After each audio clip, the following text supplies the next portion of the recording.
I asked my boyfriend's female best friend to plan our engagement party. Everyone thought I was crazy.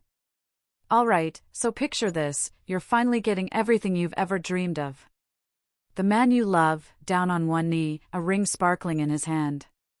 But for me, in that moment, the overwhelming feeling wasn't just pure joy. It was a chilling, almost dangerous sense of opportunity. Because for too long, my fiancé Pedro had a best friend, Fiona, who was nothing short of a cancerous pain in our relationship. And when he proposed, I saw my chance to finally cut her out for good. Fiona wasn't just annoying, she was a master of passive-aggressive sabotage. From spreading vicious lies about me when Pedro and I first started dating, to accidentally showing up on our dates, even trying some ridiculous TikTok trend to kiss Pedro right in front of me, she was a constant, unsettling presence. But here's the thing, I dealt with mean girls my whole life. High school taught me that sometimes, the best way to expose a toxic person isn't to fight them head-on, but to give them exactly what they want and watch them self-destruct. So, that's exactly what I did. I looked at Pedro, smiled innocently, and said, "Honey, I would love it if Fiona planned our engagement party." You should have seen the looks on everyone's faces. My own mom practically begged me not to do it. My best friend called me, convinced I was setting myself up for an epic disaster. But I just shrugged, a secret smile playing on my lips. Pedro believes in her, I told them gently. And I believe in Pedro. Maybe we've all been misunderstanding her intentions. She deserves a chance to prove herself. Of course, when we told Fiona, she was absolutely thrilled. She had no idea I was basically handing her a poisoned apple, with a string attached. The planning phase started just as I expected. Our first meeting, she shows up with invitation samples for the party. They were crayon drawings, clearly designed to look childish, unprofessional, and frankly, ugly. My friends exchanged horrified glances, ready to jump in. But I just smiled. I took those terrible drawings and, right there, started adding delicate ribbons, pressed flowers, even old baby photos of Pedro and me. Suddenly, they weren't ugly anymore, they were unique and adorable. Fiona's face fell when everyone gushed over them. Then came the venue. Somehow, she'd accidentally reserved the wrong date and ordered the most bland, depressing decorations imaginable. Again, I swooped in, fixing everything with a sweet smile and a quiet efficiency that made her look utterly useless.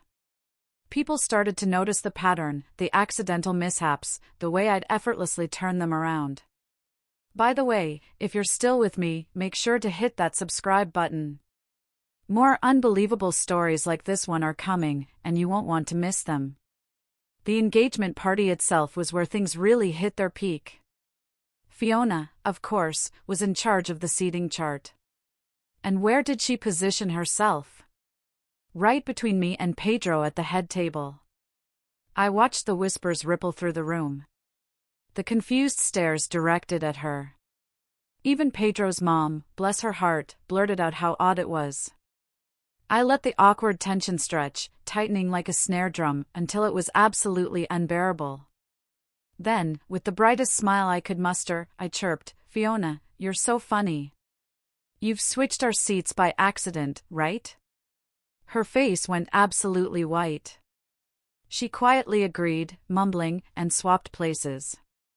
But she still hadn't learned her lesson. An hour later, Fiona stood up, ready to play the slideshow she'd prepared. It was supposed to be about our relationship. Instead, roughly 80% of it was just photos of her and Pedro growing up. I sat there, a pleasant, unreadable expression plastered on my face. When it finally ended, I stood up, clapping enthusiastically. "Wow!" I exclaimed, loud enough for everyone to hear. "You two have really been friends for a long time, haven't you?" A few giggles broke out as people caught the sarcasm. Fiona looked absolutely stunned, but couldn't say a word. Then came the speeches. Fiona got up, and just to drive her point home, she emphasized that she and Pedro weren't just friends, they were best friends. She ended her speech with an unsettling, lingering gaze at Pedro, whispering, "I love you, Pedro." He looked like he wanted to crawl under the table. Even his mom covered her mouth in shock. The rest of the guests sat stiffly, barely hiding their disgust. But Fiona, bless her deluded heart, misread their horrified stares for admiration. She thought she was winning. I watched her slip out into the hallway a little while later. Hand on her phone, looking absolutely giddy, clearly bragging to someone about her successful day. She was far enough away, she probably thought no one could hear her. That's when I put my final, perfect plan into motion. I sent my sweet little niece, all of 7 years old, to hand Fiona a microphone. My niece, so innocent, approached Fiona and tugged lightly on her dress. "Excuse me, miss," she whispered. Fiona didn't even look at her. Just rolled her eyes and snapped, "Don't you see I'm on the phone?" The little girl stood there patiently. When Fiona's call still hadn't ended, she gently tugged again. This time, Fiona harshly snapped at the kid to go away. The thing was, that microphone wasn't just any microphone. It was live. The sound system had picked up every single word. Every curse at an innocent child. Every vicious boast to her friend about how Pedro was always hers. And then came the confession that sent a chill through the room: "I've broken up 3 of his relationships before. I can do it again." When Fiona finally walked back into the party, the entire room had gone silent. Every single person was staring at her with utter disgust. Pedro's mom stood, arms crossed, face trembling with anger. Pedro looked absolutely shattered, like his world had just caved in. "You should leave," his mom said, her voice shaking. Other guests quickly piled on. "That's psychotic," one woman hissed. "Did you really just brag about ruining his relationships? This is why you'll always be just a friend." Fiona stood there, mouth agape, trying to come up with an excuse. But it was too late. Pedro was done. "Delete my number.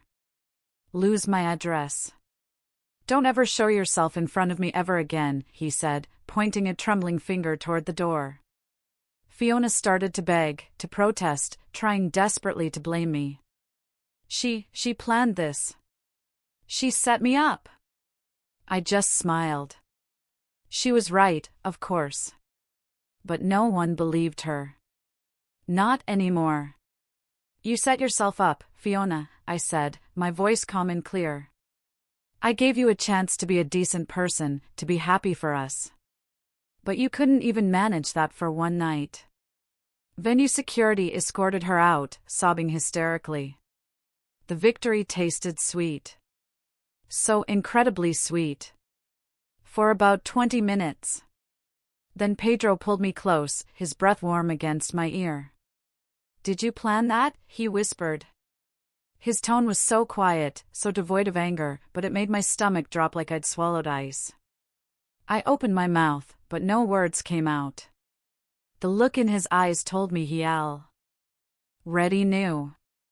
My triumphant glow flickered, then died, leaving a bitter, metallic taste in my mouth. Around us, guests grabbed their coats, pretending not to see our whispered confrontation. Pedro's mom watched us, a worried crease between her brows. My own mother slowly shook her head, like she'd been expecting this exact moment all along. The party, meant to celebrate our future, had just become the night everything got complicated in ways I hadn't planned for. Pedro stepped back from me and walked toward the exit without another word. I followed him out into the parking lot, the spring air suddenly too cold against my flushed skin. My mom appeared by my car, her face set in that deeply disappointed expression I remembered from every time I'd gotten into trouble as a teenager.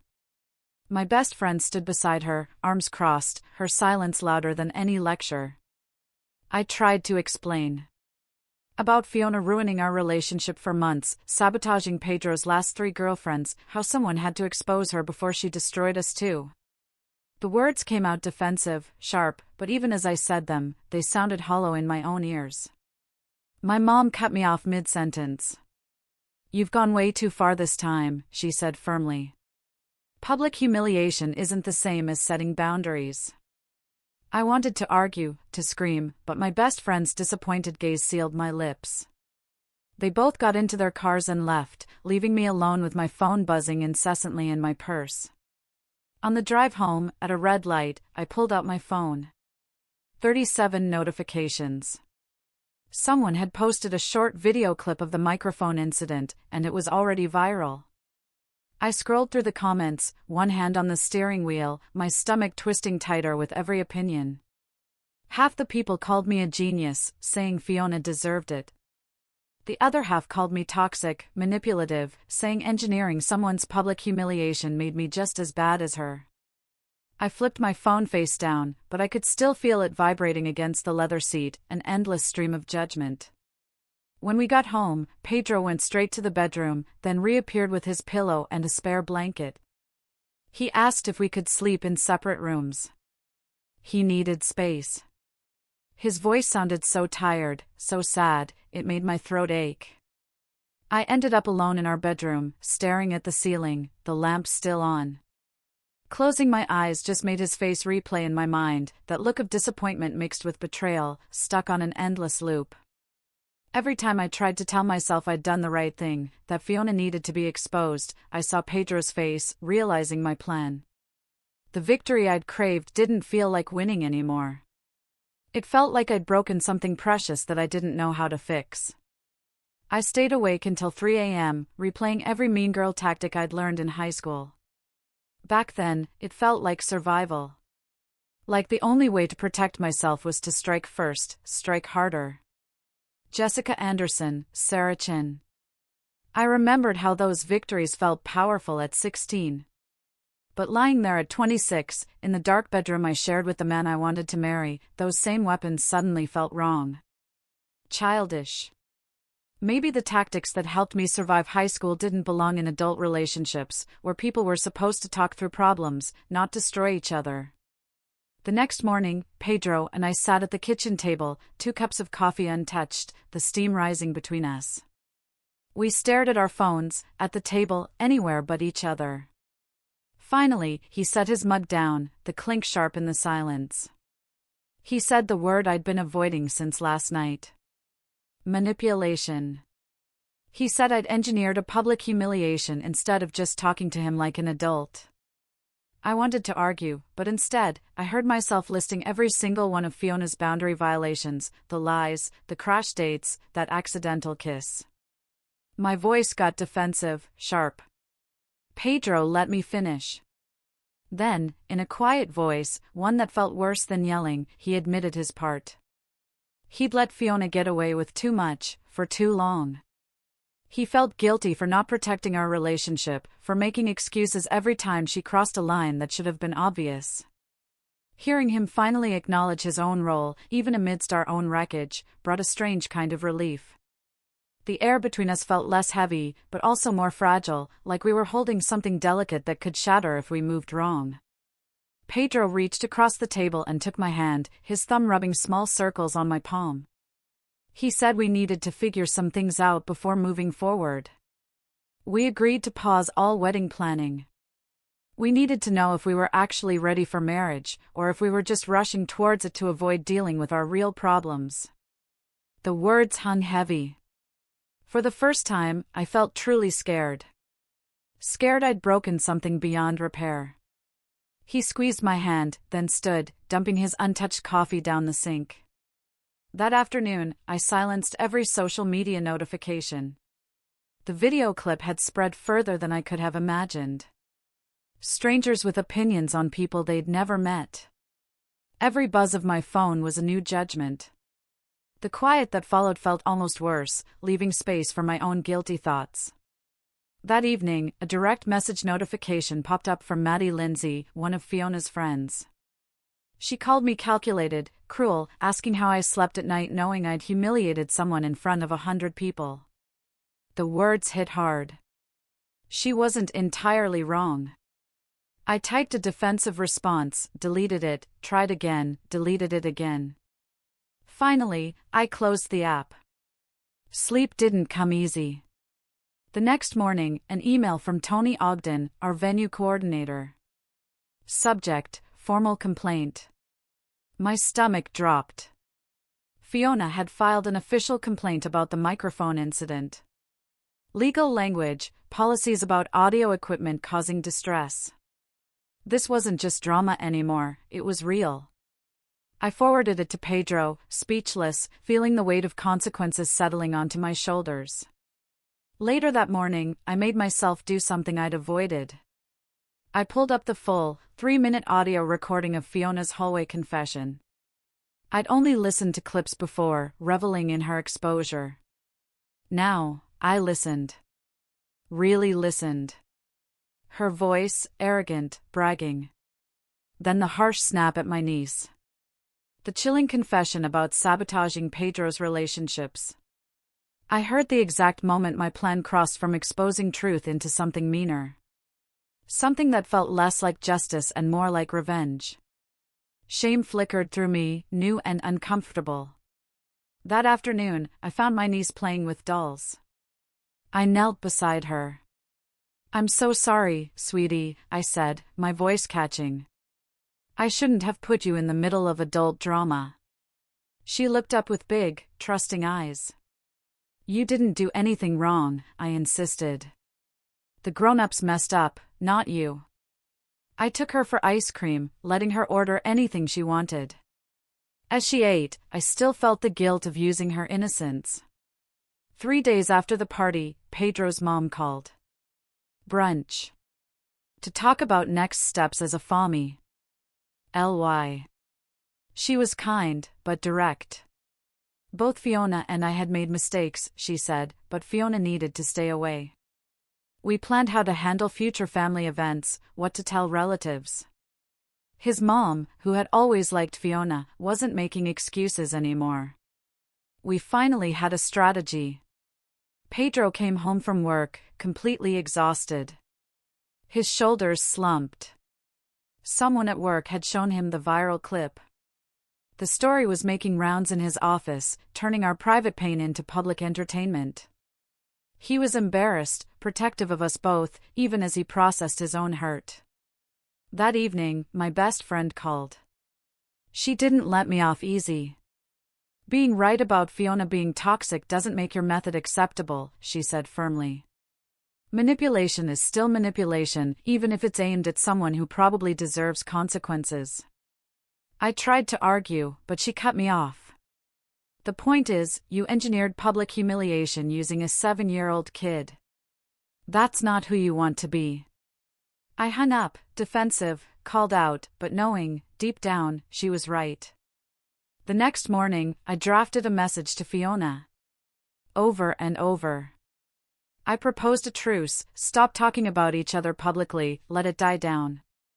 My finger hovered over send. Was I admitting weakness?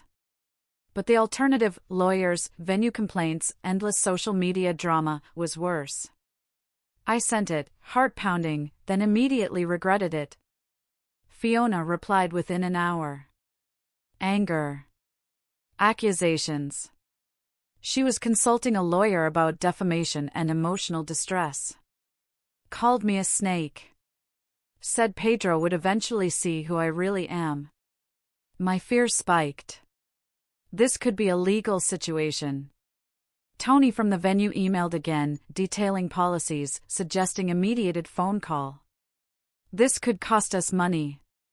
I forwarded it to Pedro.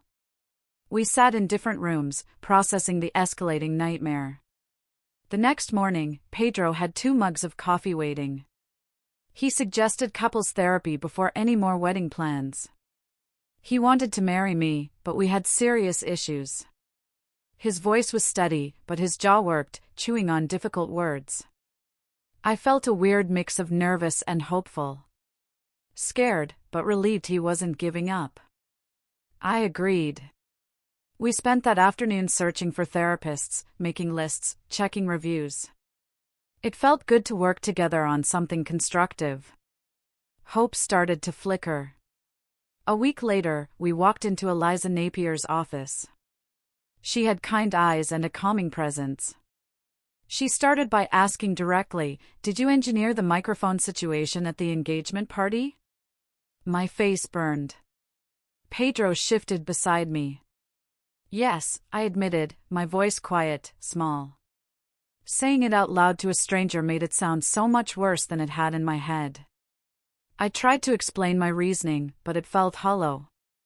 Then Eliza turned to Pedro. He took a deep breath. He acknowledged his terrible boundaries with Fiona, prioritizing her feelings over mine. His voice got thick with guilt. He kept making excuses because she'd been his friend since childhood. Eliza listened without judgment. I saw him more clearly in that moment, genuinely struggling, guilty, wanting to do better. Eliza gave us homework: write a joint boundary statement about Fiona, commit to no contact. We had to be a united team. We left holding hands, a fragile hope growing. That evening, we drafted a message to Fiona. We need space and won't be responding to any further contact. We wish her well, but our friendship is over and that's final. Pedro's hands shook as he moved the cursor. He hesitated, then clicked. Sent. Fiona replied within minutes, asking to speak to Pedro alone, to get closure. I felt panic rise. I could see him wavering, that old loyalty. But we just talked about being a team. So I stayed quiet. Pedro stared at his phone, then typed, "We're handling things together now. No private conversations." Then he blocked her number. I squeezed his hand, relief flooding through me. Midweek, Pedro met a coworker, Aurelia, for advice about the office gossip. She told him to issue one brief statement, then refused to engage. People would get bored. It worked. That same evening, my mom called, another lecture ready. This time, I interrupted her. "Mom, I love you, but I need you to stop trying to manage this situation. I'm an adult, dealing with adult problems. I need to figure it out with Pedro and our therapist, not get constant reminders of my mistakes from you." She went quiet. Then, to my surprise, she agreed. Relief washed over me. In our second therapy session, Eliza had us explore survival tactics versus partnership skills. I talked about striking first in high school, Pedro about avoiding conflict. Eliza pointed out how these teenage strategies no longer served us. A few days later, an email from Tony Ogden, formal incident report. A 5-page PDF. I forced myself to write the truth, without justification. I asked my niece to bring Fiona a live microphone because I wanted everyone to hear what she was saying in the hallway. Each sentence was painful, but also strangely lighter. I deleted every attempt to sneak in excuses. The final version, 2 pages of plain facts about my manipulation, made me sick to read. But also strangely honest. The next morning, texts from friends: "Did you see Fiona's latest post? She was playing the victim." My anger flared. My thumbs flew to the comments section, ready to lay out all her lies. But I stopped. Eliza's words echoed, "The algorithm rewards conflict. You need to invest your energy in private repair instead of public performance." I deleted my half-written comment. Closed the app. Went for a walk. I yearned for the satisfaction of exposing her, but I knew it wouldn't fix anything between me and Pedro. At our therapy check-in, Eliza praised us for resisting the urge to engage publicly. "You're not losing by staying silent," she said. "You're choosing something healthier for your relationship and your own peace of mind." Her words hit hard. So much of my life had been about winning publicly. The idea that staying quiet could be a strength, not a loss, was new. That evening, Pedro got a message from Jessica Chin, an ex-girlfriend. She'd seen the viral video. Recognized Fiona's voice. "I owe you an apology," she said quietly on speakerphone. Fiona had poisoned their relationship with small comments, manufactured drama. I realized I'd been manipulated. Pedro's face went pale. We both sat in heavy silence, processing. Fiona had damaged so many of his connections. We spent the evening piecing together Fiona's pattern of interference, going back years. I should have seen it sooner, Pedro whispered, heavy with regret. She was actively sabotaging my relationships because she wanted me for herself. I squeezed his hand. We both made mistakes. Understanding the pattern now meant we could move forward with clarity. Pedro called his mom. They talked about a consistent family message regarding Fiona, about supporting no contact. She admitted making excuses for Fiona over the years. They planned for his cousin's wedding, his aunt's birthday party. Officially disinviting Fiona. Pedro's shoulders relaxed. But when he hung up, his eyes were watery. He'd lose. A childhood friend. I just held him, understanding some losses need to be felt, even when they're necessary. The mediated call with Tony and Fiona happened a few days later. We were both nervous wrecks. Tony's face appeared first, professional. Then Fiona's. She looked small, tired, her eyes red. She talked about humiliation, the video going viral, losing friends. Her voice sounded genuinely hurt. A twist of guilt in my stomach. But then she pivoted, blaming me. She set me up, Fiona accused, her voice growing stronger. Everything that happened was part of her scheme. My jaw clenched. She was right about the setup, but refused all responsibility for her own actions. Midway, Fiona started to cry, really cry. I've always been terrified of losing Pedro, she admitted through sobs. He's been my best friend my whole life. I didn't know how to handle watching him fall in love with other people. She talked about feeling abandoned, about sabotaging relationships so things could go back to how they were. I know it was wrong, she choked out. Her confession didn't excuse her actions, but I understood her a little better. I saw the insecurity, the fear driving her. She was a person in pain, hurting others because she was hurting herself. Tony brought us back to practicalities. A formal agreement. No contact. No public discussion. Fiona would withdraw her complaint. Mutual release from legal claims. It felt official, final. We all agreed. Tony typed our names, sent the document. Pedro and I signed electronically. We sat in silence for 10 minutes after the call disconnected, processing that Fiona was officially out of our lives. The rest of that day felt strange, heavy. I kept picking up my phone, drafting triumphant posts about the resolution. Proof that I'd handled the aftermath responsibly.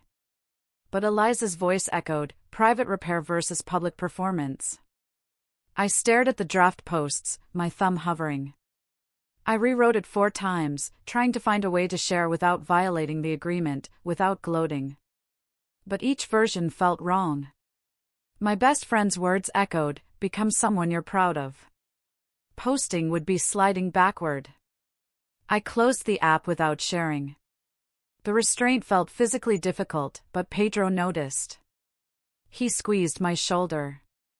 I'm proud of you for choosing the harder path. His simple acknowledgement made it bearable.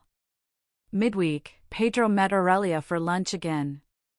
He admitted feeling scared about slowing down our engagement, worried the magic would fade. Aurelia reminded him that strong foundations take time. She and her husband almost called off their wedding, went to counseling, worked through it, and were now 15 years married. Pedro came home looking lighter. She helped me see that we're making a brave choice, not a scared one, he said, hugging me tightly. Prioritizing our relationship over other people's expectations shows real maturity. In our 3rd therapy session, Eliza asked if we were ready to commit to 6 months of counseling before resuming wedding planning. Not a suggestion, a necessary step. We both said yes, immediately, no hesitation. Eliza smiled, a genuine smile this time. Your immediate agreement shows growth, she said. You're prioritizing the marriage over the wedding. That distinction matters more than most couples realize. We blocked off weekly sessions. That evening, I pulled out the leather journal my mom gave me. I flipped to a blank page and started writing about why I actually wanted to marry Pedro, beyond just winning against Fiona. His kindness, his terrible dad jokes, him bringing me coffee in bed, how he cried with me when I lost my grandmother. 3 full pages. All the real reasons I said yes, reasons that had nothing to do with Fiona. Seeing it all written out reminded me what I was fighting for. Late that night, scrolling social media, I saw a post defending me. My fingers hovered over the keyboard, a snarky, clever response already forming. But I stopped. Thought about the person I was trying to become. I deleted the comment. Closed the app. Put my phone on the dresser across the room. It was a small victory, but it felt significant. The following weekend, we called wedding vendors. Paused deposits. Accepted losses. Made new arrangements. This was part of the consequences. The florist was understanding, the photographer less so. But we handled it together. We'll do it right next time, Pedro said, squeezing my hand. The week after, we hosted a small dinner for close friends and family. I cooked. Pedro cleaned.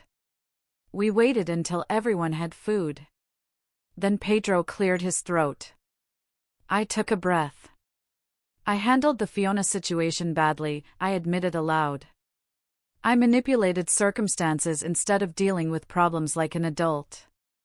I explained we were building a healthier foundation, postponing the wedding for 6 months of counseling. Pedro added we were committed to doing this right, asking for their support. The table went quiet. Confusion, judgment, but mostly relief and understanding. Pedro's mom patted my hand. Proud of you both for prioritizing the marriage. My best friend raised her glass. Real love means doing hard things together. The next day, I took my niece for ice cream again.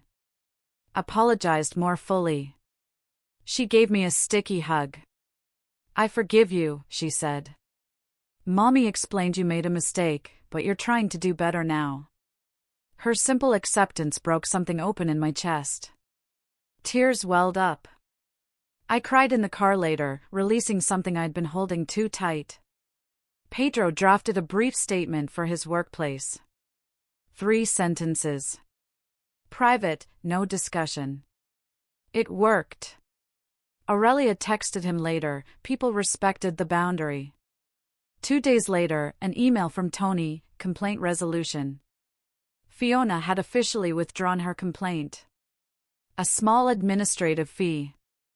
I paid it. It felt like closing a door I'd kicked open myself. Over the next 2 weeks, I found myself checking Fiona's social media. Her accounts went quiet. I heard she was in therapy, taking time away from social situations. The no-contact boundary held solid. A bittersweet peace.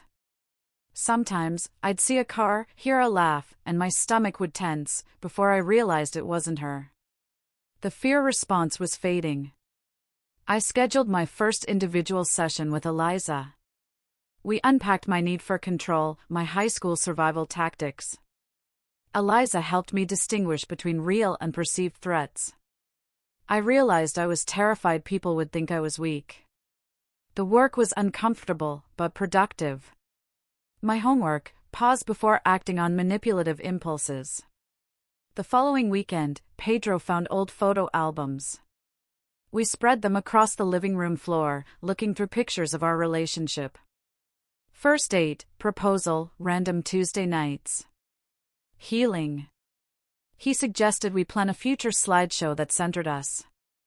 Each photo we selected felt like reclaiming our story. Our next couples session, we created practical boundaries for our future. Guest lists, friend access, event protocols, conflict resolution strategies. We wrote down that guest lists needed mutual approval. No showing up unannounced. Designated people to escort drama starters. For conflict, phrases like, I need time to think, or I'm feeling defensive. These guidelines made us feel safer. My mom accepted my boundary about her advice. Our dynamic shifted, healthier. We decided to test our new skills. A small backyard gathering. 8 people. Collaborative planning. No need to prove anything. Pedro researched pulled pork, I handled the guest list. The planning felt simple, less stressful. The gathering was a success. Awkward pauses were handled with grace. Yeah, that was a mess we're working through, I'd say, honestly. People seemed relieved. I found myself relaxing, not monitoring everyone's reactions. That night, debriefing on the couch, Pedro praised my presence during awkward moments. I praised his boundaries with our friend Noah, who kept pushing drinks. We were learning. The next day, we drafted a joint announcement for social media. Postponing the wedding to focus on personal growth and strengthening our relationship. Honest, not dramatic. We posted it. The comments were mostly supportive. My mom commented, "Proud of you both." I felt steady, confident. That evening, Pedro pulled me closer on the couch. "I can feel trust rebuilding between us," he whispered. "I'm not scared anymore that you'll scheme instead of talking to me." I looked at him. "And I'm learning to believe you'll actually keep boundaries strong this time." The moment felt tender, hard-earned. We just breathed together. This was what healing felt like. Later, I grabbed my journal. Getting Fiona out had cost me more than I thought. I almost lost Pedro. Almost became someone I didn't want to be. The victory was hollow. But the growth afterward, the therapy, the hard conversations, learning to be honest, that felt real. Valuable. The next morning, we clicked confirm on our therapy schedule. 6 months of weekly sessions. No contact with Fiona holding strong. Our families aligned. We were learning to solve problems with honesty. The future was still uncertain, but it felt hopeful. We were building something solid. I looked at Pedro across the table, genuinely excited to marry this man. When we were both ready. When we'd done the work. When we'd earned the kind of partnership we both deserved. What do you think? Have you ever had to choose between winning an argument and protecting a relationship? Tell me what you would have done in my place, I really want to know.